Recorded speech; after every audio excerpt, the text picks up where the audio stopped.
About 2 weeks ago, I did two videos on CVPR talks that Ashok Eluswamy and Phil Dewan, who are both on Tesla's AI team, did concerning the state of the art of Tesla's full self-driving beta. I thought I had explained myself reasonably well in those two videos, but in the last couple of days, I did a talk with Warren Redlich and also one with Herbert Ong, and I realized that there's still a lot of misunderstanding about the difference between what Tesla is currently shipping to customers and what they're apparently going to be putting in cars in the near future. Let's take a look.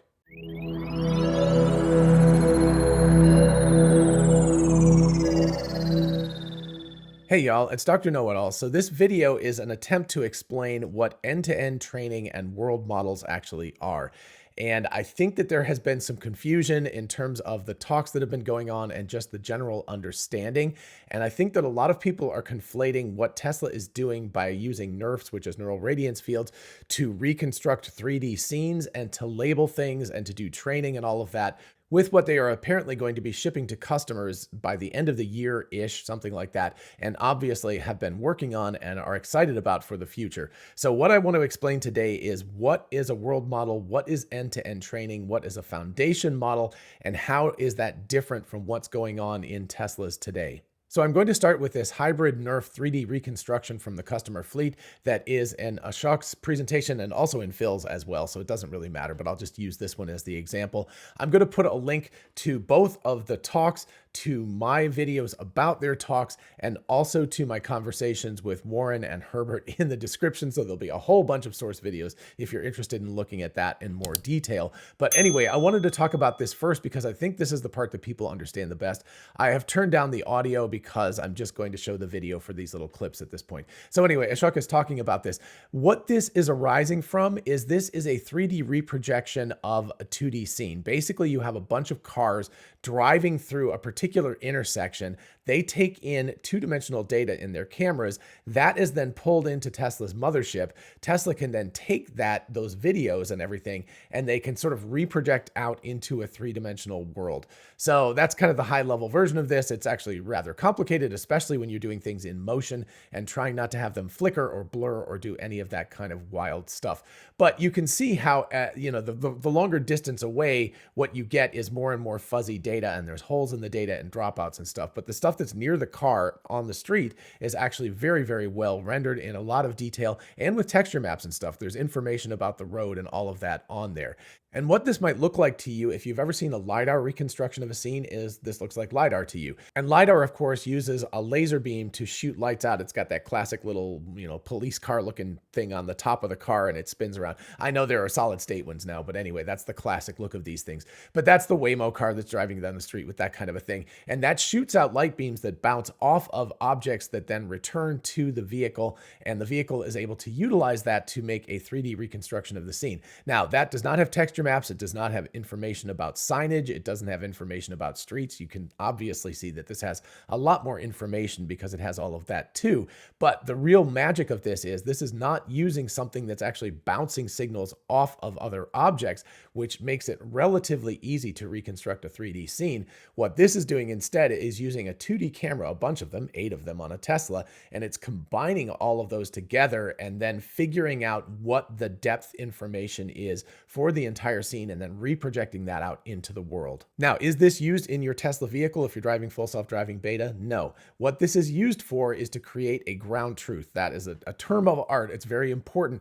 What that means is it's a representation of reality. It is the truth of what the reality is. They're reconstructing it here. They need to have sub-centimeter accuracy in this in order to do that. But then what they can do is they can drive cars through this scene in a training scenario. They can figure out what's going wrong. They can manipulate it. They can identify things. They can label cars in the scene, right? Obviously there's a truck over here. There's a sedan over here. Looks like an SUV or maybe a van over here on the left.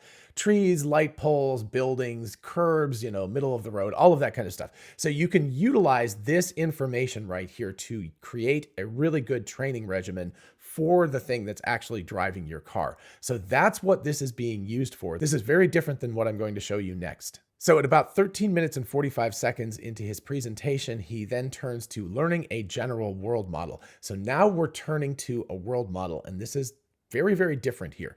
So just to read the information on the slide first before we look at these videos, neural network prediction of future outcomes. So it's predicting, not reconstructing, very big difference. Helps the neural network learn without ontology. That is also a really big difference. I'm going to talk about that more in just a minute. Can be action conditioned. We'll talk about that in a second. Useful as a neural network simulator. So it's able to simulate reality. Can be in RGB, also semantic space. RGB is just red, green, blue. So it's the pixels you see, right? You know, if you look at a television set or something. Also semantic space, which is like, what is a car? What is a road? All of that kind of stuff. And geometric spaces as well. And it generalizes to out of distribution, which means that the car can drive on a road that it has never seen before utilizing these techniques. So now playing this video forward, you can see like there's a van in front of us going through like a construction area, and you can see 7 of the 8 views. I don't know why it doesn't have the rear camera, but whatever. Anyway, it has 7 of the 8 views that you can see out of this. But what this is a predictive generated simulation of the world, not a reconstruction of the world. So fundamentally different than what we were looking at just a minute ago with the 3D hybrid NERF reconstruction of the world. That's a reconstruction of the real world. This is a projection. What you do is you give it a certain number of frames, and then you ask it to project what's likely to happen next. And that's the whole situation. It's like, okay, so I'm driving, and at this point, I can see that there's a van, I can see that there's construction cones, and there's things like that, and so I should continue driving straight and following that van. The likelihood that is that it's going to keep on driving, and it's then going to move over back to the proper lane once the construction area is over. So this is all being generated probabilistically by the full self-driving computer, not reconstructing reality at this point. And then we can turn to this video, which is learning a general world model, but this is action conditioning. So this was one of the things on that slide before. You can prompt the car to drive straight, or you can prompt it to change lanes to the right. So I would recommend just watching the middle one here. This is the most like straight on one that'll be the easiest to see. But so watch the middle one on the left over here and the middle one on the right. So the one on the left is prompting it to drive straight. So as we go, driving straight, driving straight, driving straight, like no big deal at all, right? So anyway, but this is being generated here. And then in a second, he's going to fire up the video on the right at the beginning here. You'll see right there. Okay, it's a little difficult to see, but it immediately changes lanes to the right. So you have to watch this whole thing back over again in order to watch this happen. But watch on the right, you'll see the lane lines right there. It just crosses over immediately. So the car is, you've told it it wants to drive straight on the left-hand one, and you've told it it wants to go to the right lane on the right-hand one. And the difference is that, again, it's generating all of this stuff. This doesn't exist in the real world right now. This is the computer. This is the full self-driving beta. Not what you're driving in the car right now, but some sort of alpha version that they've got, you know, in-house. And it is generating the probable next seconds, the next frames that have come out. What they've given it is a past. They've said, here is how you've driven up to this point. And then they're able to not only reconstruct the world, but they're able to also say, in this situation, continue driving straight. And so it probabilistically says, okay, well, that means I'm going to continue straight. And then in the right-hand one, it says, now move to the right-hand lane. I don't know if this is textual or some other sort of action conditioning, but they're conditioning it and saying, move to the right lane, at which point the full self-driving beta knows it has a model of the world, and it knows that means that probabilistically the car is going to have to manipulate, it's going to have to move over to the right lane from the lane that it is currently in. So let's watch this one more time here with that in mind. So looking here, this is generating this, generating this, generating this, and it's staying in the lane, and now it's generating, and it's moving over to the right-hand lane. So it's not in the same lane anymore. All right, so now let's turn to world models, foundation models, and end-to-end training. So this nice little paper from about a year ago by Matsuo, LeCun, and others, you can see down here that if we get to section 2, we have got something about world models for perception, control, and language. Again, I'll put this and the other stuff in the description so you can check this out at more length. I'm just going to touch on a couple of paragraphs here. Obviously, I'm not going to read the whole paper. That would be insane. So a world model is key to intelligent systems. We humans use a world model as a simulator for our brain. The model is obtained by learning from large amounts of sensor and motor data through interaction in the environment. We can learn the world model using deep generative models. So you can read the next paragraph while I'm talking about this, but this is the kernel thing. So what you're trying to do is replicate what humans have. We have a world model. We have a simulator in our heads about what reality is. And I always go back to the example of a toddler sitting in a high chair picking up his or her food or blocks or something and dropping them on the ground, and picking them up and dropping them on the ground, and making the parent pick the thing up and put it back on the high chair. Any parent, I'm sure you've experienced this, somewhere around 1 or 2 years old, the kid just does this over and over, and then they cry if you don't pick it back up, and it's just really annoying as a parent. But what they are doing, that's part of the child learning the world model. What they are learning is gravity. They're learning three-dimensional space, gravity, a sense of time, how strong is gravity. All of that kind of stuff is happening internal in a baby at that point. You don't go to school and learn about Newtonian gravity. That's not the way that you experience the world. You learn it first, and then you go to school and you learn that there's math that describes that kind of a thing. And until the 1600s, nobody even knew what gravity was. It was just a magic thing, right? Until Isaac Newton sort of described it. So we've had millennia of experience and world models of this without even a word for gravity. We didn't even know what it was. And certainly other animals in the world understand gravity as well. That's just one little aspect of the world model, but that's the kind of thing that you build up through experience as a human.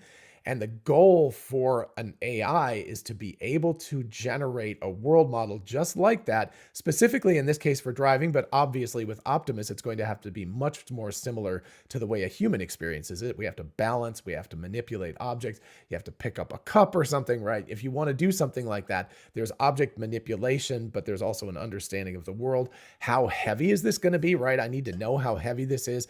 I'm sure you've had that weird experience where you thought it was a full glass bottle or something, and it turned out it was an empty plastic bottle instead, and you go, woo, and your hand just like flies up, right? Because your world model told you one thing, and it was a mistake. It was a mistaken world model, and you made a mistake, and you did something wrong in that situation. But 99.9 something percent of the time, we get it right, which is really, really remarkable. And of course, that explains optical illusions as well, because we have a world model about the way that three-dimensional world works in our 2D sensors that we get.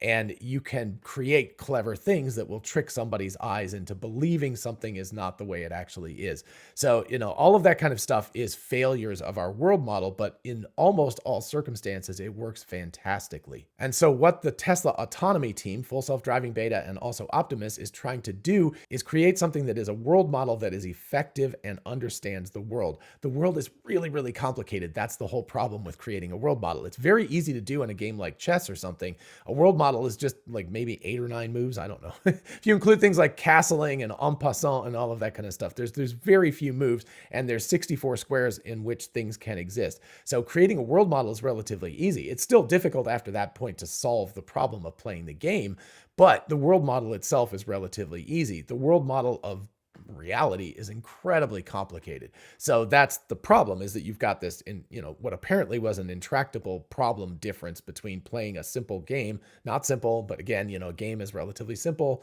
very, very straightforward rules, very, very rigid, all of that kind of stuff. Reality is super, super messy. The rules have to be sort of intuited. They can't be just explained in a classroom or something. So that's why it's so difficult for this to do this. So now I'm going to turn to a Stack Exchange answer, which I think is really a nice way of explaining what an end-to-end learning scheme is. George Hotz talks about this a lot, but we started to see Tesla, Ashok, and Phil both kind of get into this a little bit, but don't talk about it in great detail, but they talk about end-to-end training. So here we go. Another explanation of deep learning as an end-to-end framework is in deep learning, pre-processing or feature extraction steps are not necessary. So it only uses a single processing step, which is to train the deep learning model.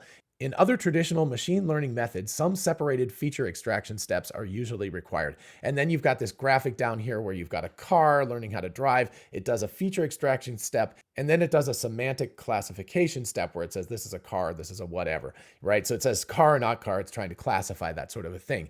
But when you get to end type of training, you get this deep learning thing where you have an input, you have some magic network. We don't know exactly what that thing is yet, but outputs out of that car, not car in that case. So you've got the entire end-to-end thing from photons coming in to whatever it is that you're trying to decide. That's all being done by one Mondo network instead of a whole bunch of modular pieces that are Legoed together. And of course, if you've watched my videos that I've done on Andrej Karpathy and others, they talk about the HydraNet. I'll put a link to a couple of these up here.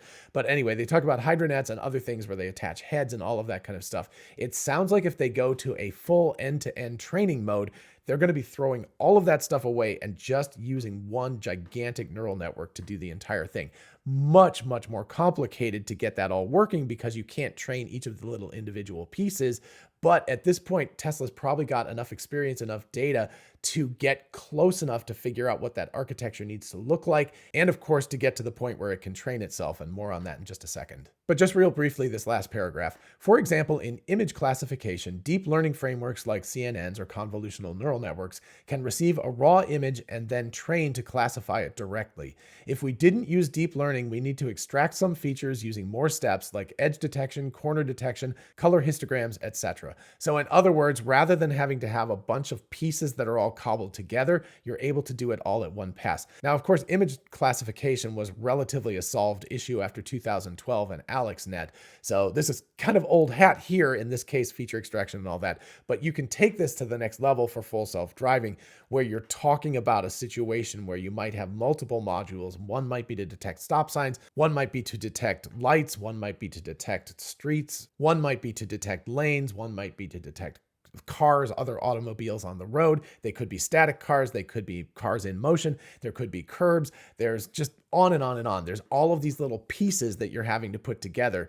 The advantage of having one giant brain essentially is that it is much more effective at this if you can get it to work. The question is, how do you get it to work? Because it's really complicated to train something like that. So now let's turn to foundation models, and I'm going to use ChatGPT as my exemplar because I think it's much easier to understand than driving is, something like that. So I'm going to just start with an example here. Complete this sentence: the large fluffy orange cat. I'm going to hit this. Hopefully ChatGPT will respond. Oh my goodness, that is quite the sentence. So we've got the large fluffy orange cat lazily stretched its limbs, flicking its tail and blinking its emerald green eyes as the warm afternoon sun streamed through the nearby window, casting a golden glow on its sumptuous fur. That is a lovely sentence. I actually really like that. I was just thinking it would give me 4 or 5 words, but of course, ChatGPT is quite loquacious. It likes to talk a lot. So what's going on here? At the most basic level, it's just probabilistically predicting the next word from the one that came after it and the multiple ones that came before that. But that requires a great deal of understanding. I mean, it has to understand the words, complete this sentence, and then it has to understand the beginning of that sentence. And it also, I think, understood some of the like fluffiness that I was already getting, because I added large, fluffy, orange, right? I gave 3 adjectives already before I even said cat. So I think it understood that I wanted a bit of a fluff sentence. I wanted a lot of words in that sentence, and it did it in spades. But anyway, what I did was I action conditioned this, right? Remember from the video that Ashok showed that we have the car driving straight and the car going to the right. You're giving it some data, you're giving it frames of video from what it had before, and then you're saying, here's the action conditioning. So in this case, the previous frames of video and the action conditioning are both in what I requested of ChatGPT. Its response is the probabilistic outcome of what would happen next. So of course, reality is orders of magnitude more complicated than an English sentence, but you've got the same basic thing happening here. But what we're looking at is the end of the process here. So the question is, how do you actually train this thing up? And there's 2 basic steps involved in this. And the first step is GPT, and that is generative pre-trained transformer. So transformer is the architecture. Don't have to worry about that too much. What we want to think about is the generative and the pre-trained. So what that means is that essentially, OpenAI, and there's been a lot of, brouhaha lately with like Twitter and others about them scraping a lot of data. But over the years, OpenAI has scraped data off the interwebs, and it has gotten a huge ton of data collected. And what they do is they don't have human beings training this thing. The first step is a pre-training step that it just does, and it creates what's called a foundation model. And the way that it does that is it just reads these sentences with as big of a window as it has. It slides across these sentences and it blocks out the furthermore part. So it's doing exactly what I was doing here, right? The large fluffy orange cat. And then maybe there's a sentence out there that's similar to what the completion of this thing was. And it blocks that out. And what the model does is it learns to predict the next word and the next word and the next word. And then the loss function, the objective function here, is how close did it come to the word that was already in that sentence? So if this was a real sentence and the GPT in training said something like black after cat, so the large fluffy orange cat black, right? That's wrong. And so then it would open up that word. It would look at that word and go lazily, oh, lazily. And then it would back propagate the error back through again. And it would do this over and over and over and over again on trillions of words, trillions of sentences, lots of different languages. And eventually it would come to figure out that lazily or some other word like that is a good next word after the large fluffy orange cat. So it's action conditioning and it's training itself. So the neural network is training itself. It's not requiring any human intervention. And of course, computers are millions of times faster than humans in doing this kind of thing. So that allows it to create something very, very quickly. And what comes out of this is what's called a foundation model. This is not the model that you're using in ChatGPT, because ChatGPT has got a further step, that's the second step, which is reinforcement learning through human feedback, which is that people interact with it at some point. Maybe ChatGPT will generate 4 different responses.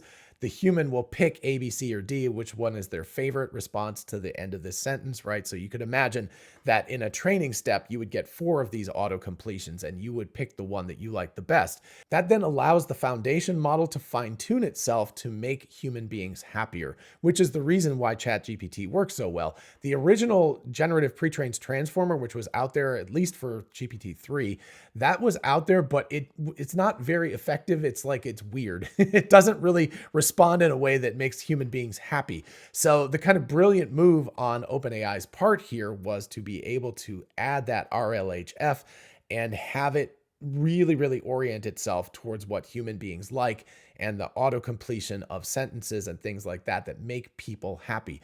And part of what's going on here under the hood is that in order to complete these sentences in a way that makes people happy, or do chapters or write screenplays or whatever it is, that this architecture really has to understand human nature, at least linguistically. It has to understand who we are, what our desires are, what makes us happy. All of that kind of stuff has to be sort of built in, which gives it a sense that it has a degree of consciousness, or at least some sort of self-awareness or something edging towards that, which is really, really interesting.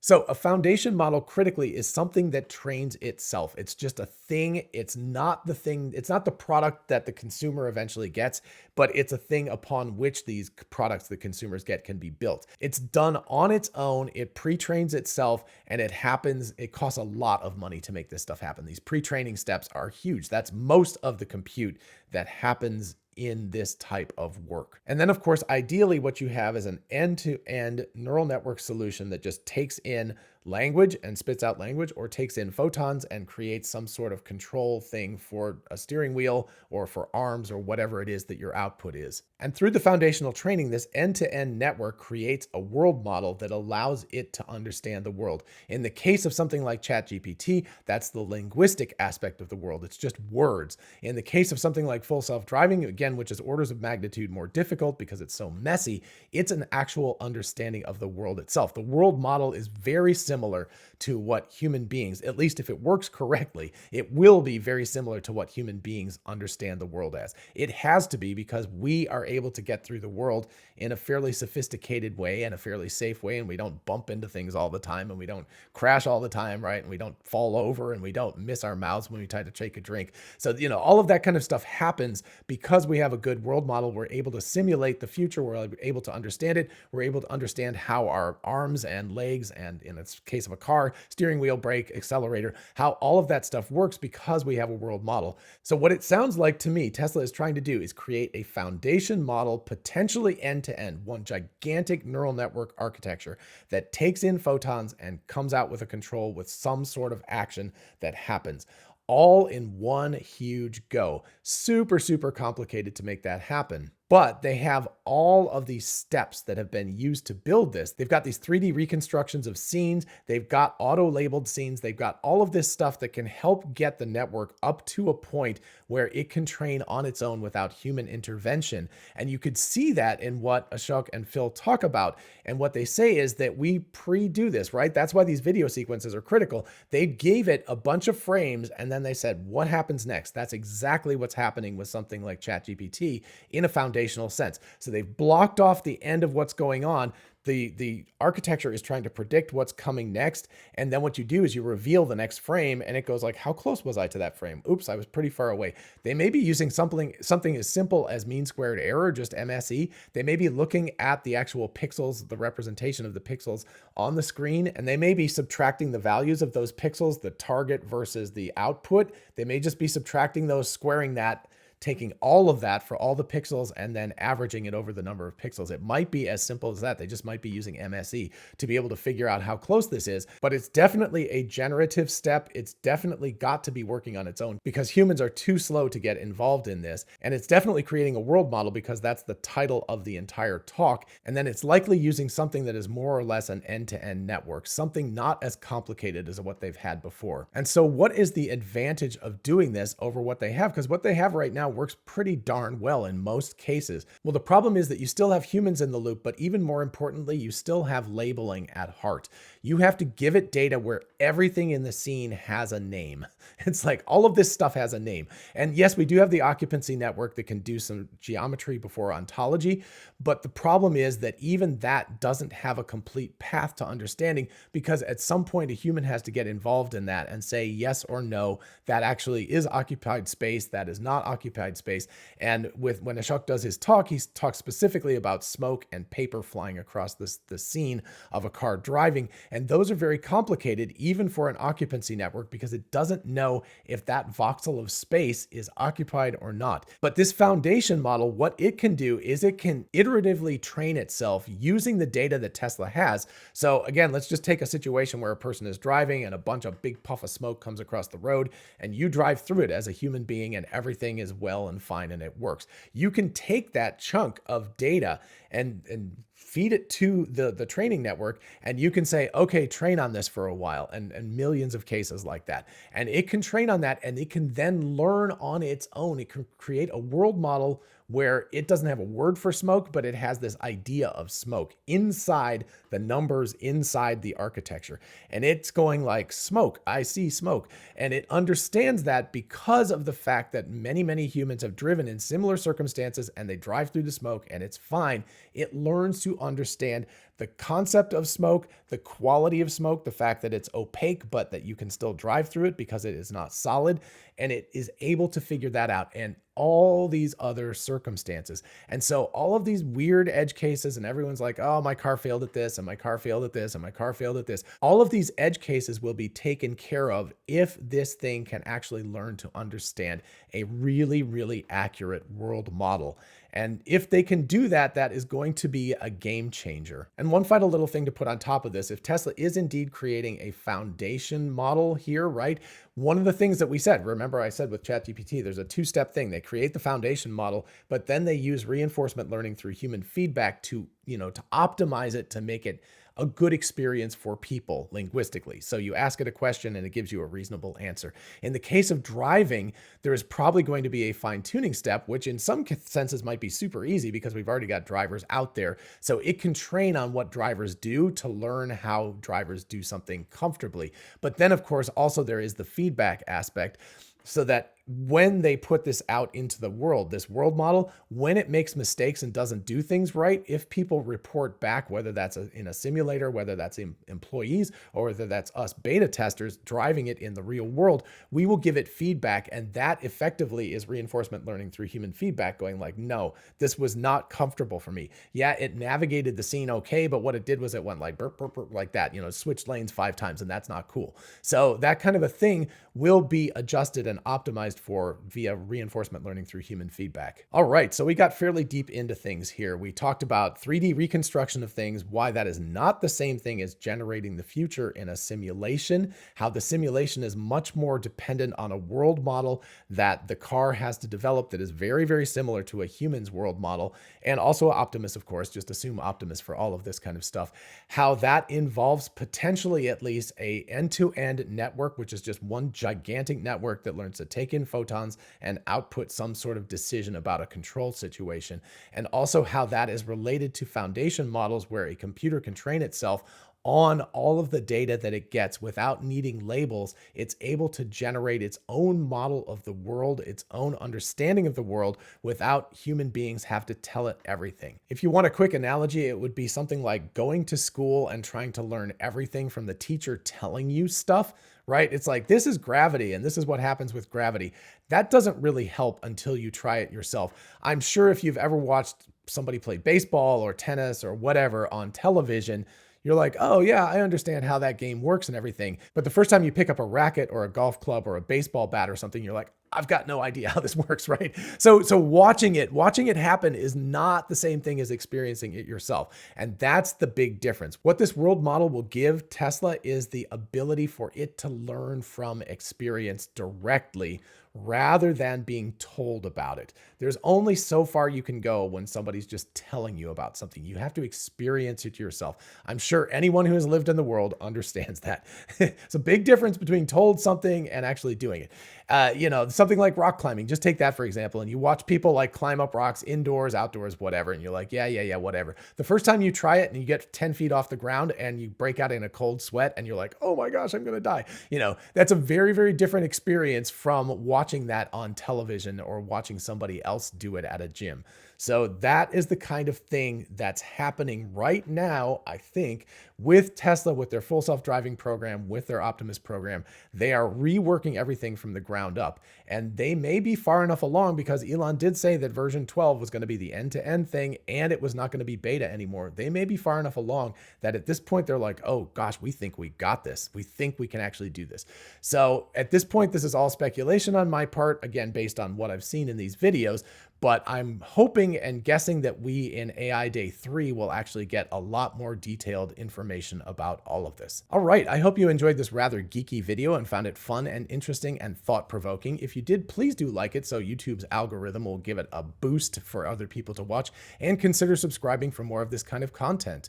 As always, a huge shout out to my patrons on Patreon, my YouTube channel members, and my Twitter subscribers. Thank you all so much for supporting the channel in any way that you can. I truly do appreciate it. And if you're interested in a whole bunch of really cool merch, check out our merch store. Link is in the description. We have Teslabot t-shirts, the Tesla meme t-shirt, success is a possible outcome, 4680 battery cells. All of that stuff is on t-shirts, mugs, tumblers, and on and on. So check it out. And finally, don't forget we are both Tesla and Amazon affiliates. If you look in the description, you can see how going shopping for a car, a solar roof, a power wall, or anything on Amazon helps out the channel. In the meantime, I'll see you in the next one. Bye-bye.